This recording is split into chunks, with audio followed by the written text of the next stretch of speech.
AP education for civil services में मैं अनुराग आप सभी का स्वागत करता हूं। आज हम चर्चा करेंगे संख्या पद्धति के अगले क्लास में।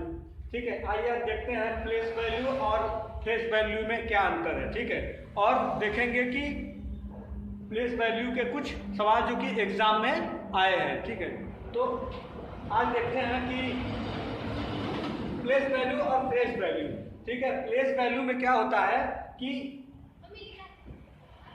जैसे ये दो है, प्लेस वैल्यू का मतलब स्थानीय मान और फेस वैल्यू का मतलब जातीय मान। ठीक है, तो प्लेस वैल्यू में क्या है कि जैसे दो का इकाई के स्थान पर है। ठीक है, तो दो का प्लेस वैल्यू कितना होगा? 2। 3 का 30। ठीक है, 4 का 40 और 1 का मतलब ये कि जितनी संख्या है उसके आगे 0 लगाते चले जाइए। ठीक है,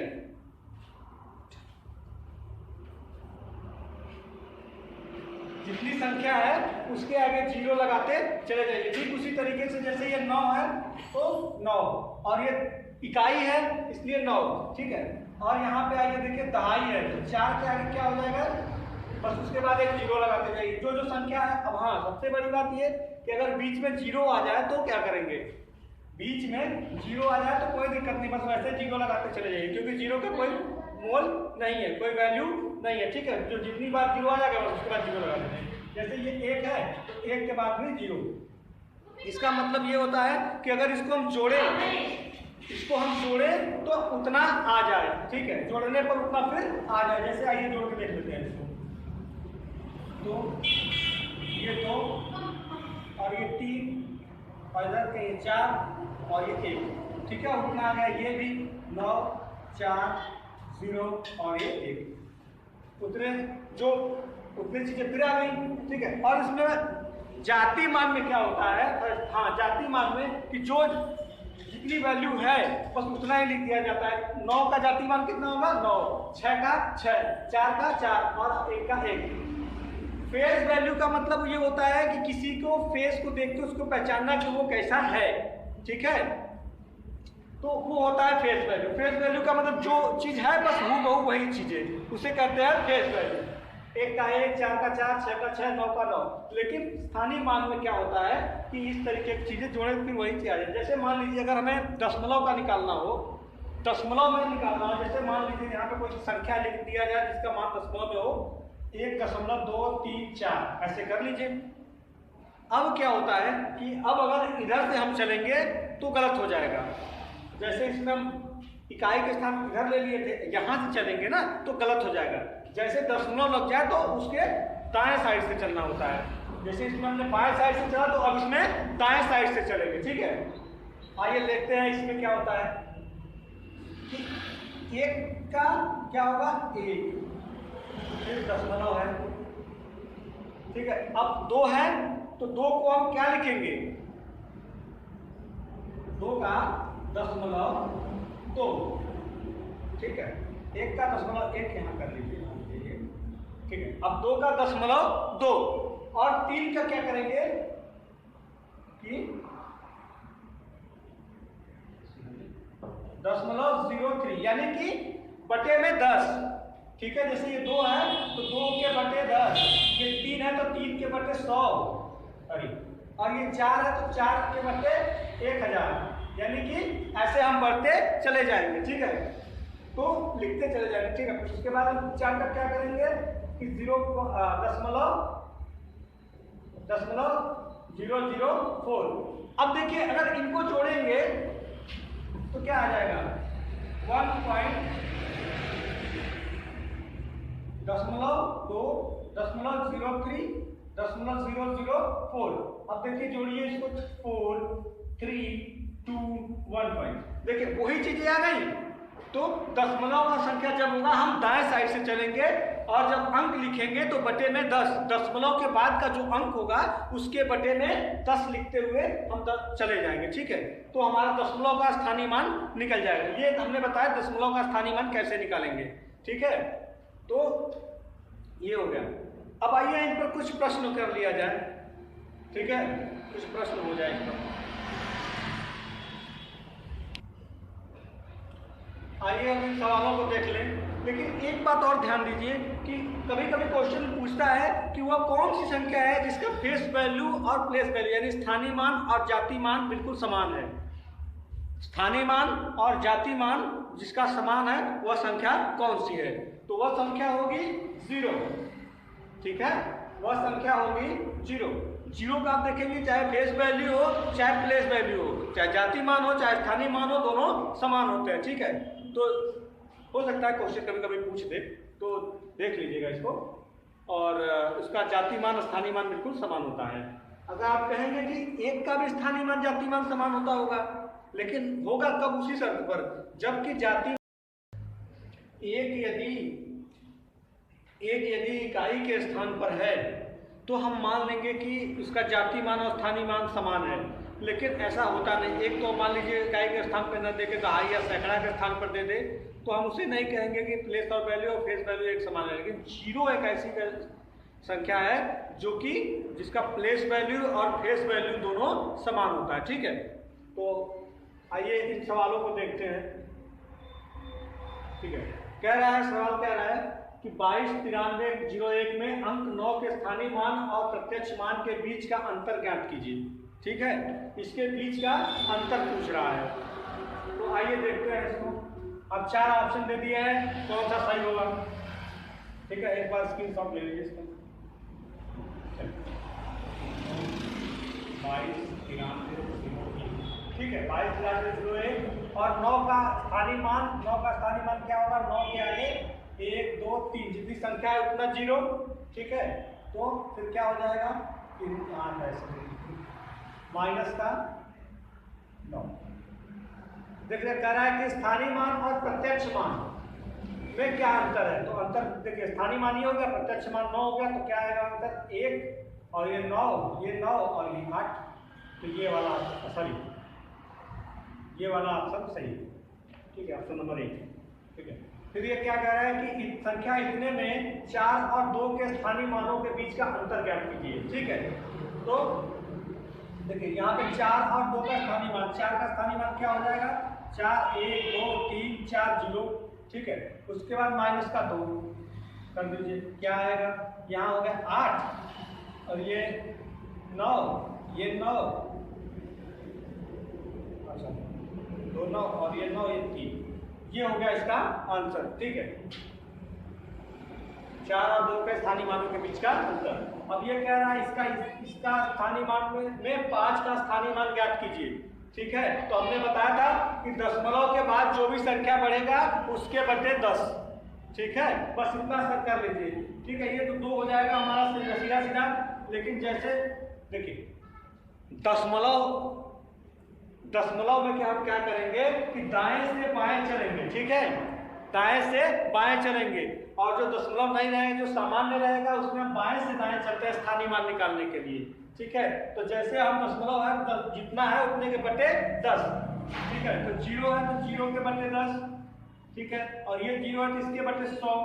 कहने का मतलब आगे बढ़ते चले जाएंगे। ठीक है, ये 5 है तो 5 के बटे 1000। तो ये हमारा आंसर हो जाएगा क्या? 5 के बटे 1000। ठीक है, 5 का स्थानीय मान पूछा है तो 5 के बटे 1000। ठीक है,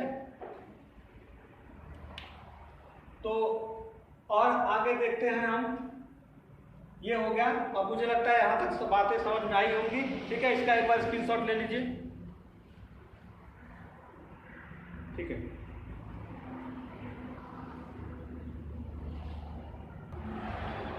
आइए अब हम देखते हैं कि नंबर ऑफ जीरो को कैसे फाइंड करेंगे कि किसी संख्या में कितने जीरो होंगे। ठीक है, जैसे आइए देखते हैं पहला सवाल।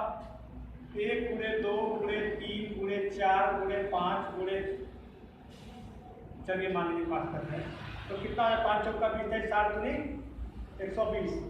अब इसमें देखिए जीरो की संख्या 1 है। ठीक है, तो हम ये भी कर सकते हैं कि 5 चौका 20 करेंगे तो भी 1 जीरो आएगा। ठीक है, 5 दूनी 10 करेंगे तो भी 1 जीरो आएगा। कहने का मतलब है कि अगर 2 का मल्टीपल जो भी है उसमें हम 5 का गुणा करेंगे तो 1 जीरो हमारा बन जाएगा। ठीक है, 2 के मल्टीपल में। ठीक है, चाहे 4 हो, चाहे 6 हो, चाहे 8 हो, करेंगे 5 का गुणा तो जीरो बनना तय है। ठीक है। तो यहाँ पर बस इतना जान लीजिए कि एक सबसे पहले एक ट्रिक ये होता है कि बस इतना ढूंढ लीजिए कि 5 कितना है और 2 कितना है। 5 कितना है और 2 कितना है हमें पता चल जाए तो हम तुरंत बता देंगे कि 0 1 जितना 0 बनेगा। जैसे इसमें 1 2 है और 1 5 है तो 1 0 बनेगा। ठीक है। तो आइए इसी तरीके से जैसे हम देख लेते हैं कि 1 गुणे 2 गुणे 3 गुणे 4 गुणे 5 गुणे 6 गुणे 7 8 10 गुणे 10। ठीक है। तो अब इसमें कितने 0 बनेंगे? तो हमने कहा भैया 1 5 यहाँ 1 2 यहाँ 1 तो 0 ये बन जाएगा और दूसरा 1 0 यहाँ पर लगा हुआ है ऑलरेडी तो 2 0 बनेंगे। अब आइए देख लेते हैं ट्रिक से कैसे 2 0 बनेगा। तो जैसे ये 10 है, 10 में हम 5 का भाग देंगे, 5 का भाग देंगे तब तक 5 का भाग देंगे जब तक वो संख्या 5 से छोटी ना हो जाए। ठीक है। तो 5 से भाग दिए 10 में तो 2, अब देखिए 2 बार आया तो 2 0 बन रहे हैं। ठीक है। इसी तरीके से हम भाग देते चले जाएंगे संख्या में, जब वो 5 से छोटा हो जाएगा तो हम मान लेंगे कि अब हमारा इतने 0 बनेंगे। जैसे 100 है तो 100 में हम 5 से भाग देंगे तो कितना आ जाएगा 20 5 100 आ गया। फिर भी हमारा 5 से बड़ा है तो फिर अब 5 से भाग देंगे तो क्या हो जाएगा 5 चौका 20। देखिए 5 से छोटा हो गया 4 ना, तो कितना 0 बनेंगे हमारा 24। तो कैसे जैसे 1 से लेकर डाटा आगे ये 100 करते हैं, इसको हम 1 2 3 4 ऐसे करते गुणा करते तक 100 तक चले जाए तो अब पूछेगा कितना 0 बनेगा। तो भाई जितना 2 और जितना 5 होंगे उतना 0 बनेगा। ठीक है। तो इतना हमारा 0 बन जाएगा। आइए एक बात समझिए 0 बनाने के लिए क्या है कि जैसे हम लोग कहते हैं कि अगर 10 लड़के हैं 10 लड़कियां हैं तो अगर हम 10 लड़के और 10 लड़कियां हैं तो भाई 10 की शादी हो जाएगी।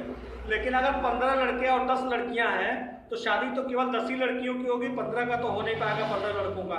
ठीक है। क्यों? क्योंकि लड़कियों की संख्या केवल 10 है। उसी तरीके से जोड़ा तभी बन पाएगा, 0 तभी बन पाएगा जब लड़के और लड़कियों की संख्या बराबर होगी, यानी कि जितने 5 होंगे जितने 2 होंगे उतना ही 0 बन पाएगा। ठीक है। तो आइए अब देखते हैं आगे कुछ सवालों के माध्यम से 5 और 0 बनाना देखते हैं कैसे बनता है। ठीक है। तो एक और देख लेते हैं, जैसे 2 के पावर 25 गुणे 5 के पावर 70। 2 के पावर 25 और 5 के पावर 70। हमने बताया ना कि जितने संख्या होंगे उतनी ही शादियां हो पाएंगी। ठीक है। तो हमारे पास 2 तो मान लेते 25 है। ठीक है। अगर 2 को हम मान लेते हैं लड़का, 2 को मान लें लड़का और 5 को मान लें लड़की, 5 को मान लें लड़की। अब बताइए अगर हम 2 को लड़का मान ले रहे हैं 5 को लड़की मान ले रहे हैं तो हमारे पास लड़कों की संख्या कितनी है 25 और लड़कियों की संख्या तो 70 है। लड़कों की संख्या 25 है और लड़कियों की संख्या 70 है। अब बताइए हमें लड़कों की शादी करनी है तो कितने लड़कियों की जरूरत पड़ेगी 25 है ना, तो हमें यहाँ से 25 मिल जाएगा, बाकी कोई मतलब नहीं, सब लड़कियाँ वैसी रहेंगी। ठीक है। तो हमें 25 मिल जाएगा, 25 लोगों की हम शादी कर देंगे, इसका मतलब कि 25 0 बनेंगे। ठीक है। इसमें क्या होगा कि 25 0 बनेंगे, इसके अलावा और कोई 0 नहीं बनेंगे। ठीक है। तो आइए कुछ सवालों के माध्यम से देख लेते हैं। आइए इन सवालों को देख लेते हैं एक बार। कह रहा है क्वेश्चन निम्न व्यंजकों में शून्यों की संख्या क्या होगी। जैसे हमने बताया था कि 1 गुणे 2 गुणे 3 गुणे 4 गुणे 5 500 है। ठीक है। तो हमें ये देखना है इसमें 2 कितने हैं और 5 कितने, जितने 2 और 5 होंगे उतने ही 0 बनेंगे। ठीक है। तो अब ऐसे जब 500 तक है तो हम क्या करेंगे कि जो बड़ा वाला है जैसे 500 है और 4 ऑप्शन दे दिया, ये ऑप्शन है। ठीक है। तो हम 500 को क्या करेंगे 5 से भाग दे देंगे तो कितनी बार गया 100 बार। फिर क्या हुआ फिर 5 से भाग दे देंगे तो कितनी बार जाएगा 20 बार। फिर अगर 5 से भाग दे देंगे तो कितनी बार जाएगा 4 बार। ठीक है। तो जितना भागफल आया है उसको हम जोड़ लेंगे उतना ही 0 बनेगा। ठीक है। तो 100 प्लस 20 प्लस 4 यानी कि 124। ठीक है। 520 तो 124 0 बनेंगे तो ऑप्शन नंबर ये पहला हमारा सही है। ठीक है। ऑप्शन नंबर 1 सही है। उसके बाद दूसरा क्वेश्चन कह रहा है कि निम्न व्यंजकों में शून्यों की संख्या क्या होगी। निम्न व्यंजकों में शून्यों की संख्या क्या होगी। ठीक है, तो देखिए यहाँ पर 2, 4, 6, 8, 10 ऐसे सब संख्या 250 तक है। आप देखेंगे कि एक एक का गैप है, एक एक के गैप पर है 250। तो हमको क्या करना है कि अगर हम 2 से इसमें भाग दे दें, इसमें 2 से भाग दे देंगे तो क्या हो जाएगा, 125 हो जाएगा हमारा संख्या, 125। ठीक है, ये संख्या क्या हो जाएगा, 125। ठीक है, तो हम क्या करेंगे, देखिए यहाँ पर हम क्या कर सकते हैं, इसको कुछ इस तरीके से लिख लें, 2 गुणे 1 गुणे ऐसे 2 गुणे 2, 2 गुणे 3, 2 गुणे 4, इस तरीके से डैश करते हुए 2 गुणे 125 इसको लिख सकते हैं। ठीक है, तो अब क्या करेंगे, हम एक में से नहीं, सब में से जितने 2 हैं, यानी कि यहाँ से जितने हैं सब में से 2 कॉमन ले लेंगे। ठीक है, 2 कॉमन लेंगे, कितने 2 हैं, 125, 125 गुना 250, तो हमारे कितने 2 हो जाएंगे, 125, यानी 2 के पावर कितना हो जाएगा, 125। ठीक है, 2 के पावर 125 हमारा हो जाएगा। ठीक है, आइए अब देखते हैं यहाँ पर, अब ये क्या हो गया हमारा, 2 कॉमन, 1 गुणे 2 गुणे 3 गुणे 4 गुणे 5 ऐसे बढ़ता चला जाएगा 125। ठीक है, इतना हो जाएगा। अब क्या करेंगे, 125 में हम भाग कर देंगे, 125 में भाग कर देंगे 5 का, 125 में भाग दे देंगे 5 का, तो कितना आएगा, 25 पंजे 125, फिर 5 से देंगे कितना आएगा 5, फिर 5 से देंगे कितना आएगा 1, यानी कि 25, 5, 30, 1, 31, टोटल कितने जीरो बनेंगे, 31। ऑप्शन नंबर डी, चौथा ऑप्शन सही होगा। टोटल कितने बनेंगे, तो हमारा 31। ठीक है, और नीचे एक क्वेश्चन दिया गया है, 1 गुणे 3 गुणे 5 गुणे 7 10 99। अब आप देखिए, एक बात ध्यान दीजिए कि इसमें 2 की संख्या तो है नहीं, 2 नहीं है, फिर जीरो बनने की कोई संभावनाएं नहीं बनती।